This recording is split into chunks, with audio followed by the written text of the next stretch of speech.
In the description that I gave of our small group meetings, that's exactly what it was like every week. But adding to that was what you added, which is, but we were together all the time. Yeah. So like for our listeners, like, man, imagine coming to a small group meeting like that during your formative years, having these great experiences.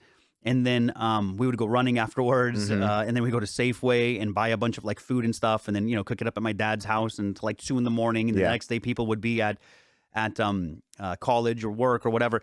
And then, the next day or 2 days later, you'd hit me up and you're like, hey man, can I come by your place? And what are you working on? Oh, I got this different project right now. Yeah, come on by. So you'd come by and we'd spend 3 hours together, but we would be building on our conversation from small group discipleship just 2 days ago. Right. Right. And then, an hour and a half into hanging out, Jay would come over and then we'd, kick it and we'd go get some food somewhere and It'd be laugh. the same thing. Yeah. And then I'd have to take off. So then you guys would just continue on. And then next week we'd get back together and Adi would be like, dude, we were in James Toderean's shed in his backyard and just having prayer, just the two of us. And we prayed until 3 or 4 a.m. And here's what God did in our lives. And we'd all celebrate. Man, that's what the church was. Right. It was, in the early years, it was Christians going out, living out their Christianity and getting back together, from time to time and all throughout the week, just meeting together and celebrating what it is that the Lord did all throughout the week in their own.